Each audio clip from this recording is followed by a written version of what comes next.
So if you're indoors with the kids, you're supposed to still be masked. So we're trying to talk to people like this all day long when the kids can't see remote and they can't know just say when you're on a certified holy view, behold, become, be free. So when we're outside, it's not all.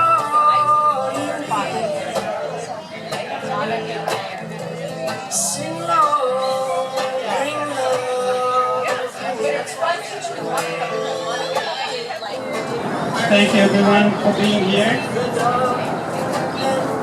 I got my comfort escape, so I won't be nervous. Something to read like this harvest.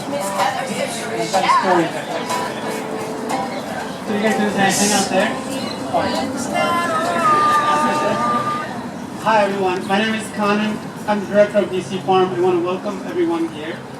And we're here to celebrate how this space came together and how Eastie Farm as an organization is having an impact way beyond the space with the help of community members and starting new projects. So I want to welcome our mayor, Mayor Janey, to Eastie Farm.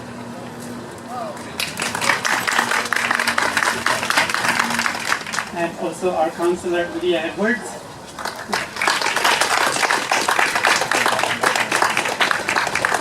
And I want to recognize Stephen and Jess from Rep. Modero's office and Maggie Randall. Is anybody else here? Okay. So, and then Maggie Randall from Senator Boncory's office. And I saw Chief Dillon somewhere. Yes. Welcome, Chief Dillon. And so I said chief, she's the chief of D&D, Department of Neighborhood Development. That is the department that owned the space and then eventually conveyed it to Eastie Farm, which is a local grassroots nonprofit. And the same department has now conveyed another space, and we're doing another exciting project there we'll talk about it soon. But I'll try to be brief, it's very hard for me, you know. but I'm very excited that you were here. And Councilor, it's so good to have you here as well. This project actually came together because of the city, the people in the community, and people in the private sector all working together. We don't have to every single time we see a plot of land and we own it, turn it into housing. That we can reimagine what we do with our land, and we can use our land to bring our residents together, to build community together, because for me that is one of the things that makes this so special.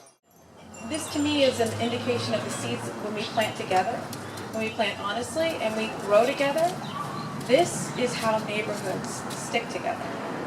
We're stronger because of Eastie Farm. Hanan, your leadership. I know you're too humble to say it, but your leadership is the reason why so many of us are leading. You can throw a lot of money at a lot of things, but if you don't have community there to help define where it goes, to help define how it grows, then you are misplanting and misinvesting that money. And we're going to continue to welcome, continue to grow, wherever you come from in the beautiful language that you come from, regardless of status, because the only thing that matters is that you live here. You're loved and you're welcome. And this is an indication of that. So thank you so much. Last week, we just passed the state budget, and Rep. Mataro was able to secure $50,000 to aid Eastie Farm in continuing their mission to assist in providing food security to the neighborhood. So thank you so much to the Eastie Farm. Congratulate them on all their accomplishments. I'm so proud of their work, and congratulations again. Thank you.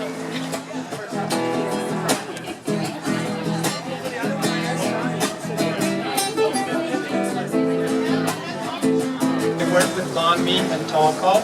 Tawakal provided halal food, which was very much needed. If you remember, that was Ramadan time as soon as the virus hit.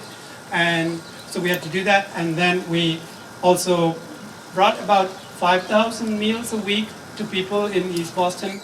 And people in Chinatown as well. Que es control de renta. El control de renta es necesario para todo lo que es las viviendas, pues nosotros necesitamos un control de renta. Rent control, because that's something that's really vital to everyone being able to stay in East Boston. Woo!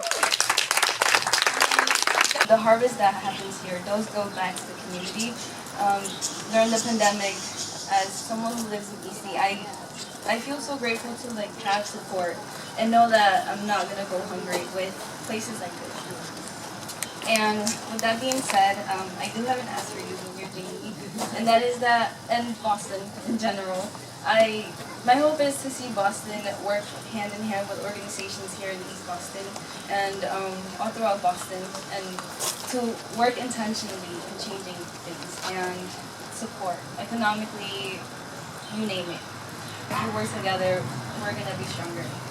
So you see this project, it feels nice and green, it's growing food, and it puts rainwater in the ground, which is nice, and food composting, food-based composting, and some education, all of that is great. But when you see the other side, when it's all done, you're going to be mighty impressed. You know why? This is one of your priorities, I believe, through Reverend Mariama, is to, because of climate change, once again, we're expecting very hot summers, right? And this July, we already saw, this is, by the way, this July is the 6th largest recorded precipitation in the recorded period of time. And that we're only through a little over a third of this of the month, and it's already there. So that kind of stuff is going to happen more and more, but the heat is also going to happen. The greenhouse that we're building in 6 Chelsea Terrace, which was again conveyed to us thanks to Shani's relentless work. Thank you, Shani. And Chief Dylan's guidance. So that in that space, 6 Chelsea Terrace, we're going to build a geothermal greenhouse. So it's going to be a greenhouse. If you know greenhouses, they're usually powered by propane. And propane is a fossil fuel, right? So we're trying to find a way to not use the fuel of the past and push ourselves towards the future. So we're going to use something renewable. That site, unfortunately, is behind a couple of large billboards. So solar is out. And we can't put a big wind turbine in the middle of East Boston, can we? Probably not. So our option, the third option, is the ground. And under a certain level, certain depth, the ground always maintains a certain amount of heat. So if you can reach down to that level and circulate water to some sort of like a refrigerant type fuel, you're going to get it warmed up when it goes down to that depth and comes back out. It will still be warm, and you can extract that warmth using a heat exchanger. And that's how we're going to heat the greenhouse in the winter. And in the summertime, guess what? That low temperature will still be that constant low in the high 50s. So the same mechanism can be used to cool the space. So we can have cool spaces in the summer. Not just warm spaces in the winter, but also cool spaces in the summer.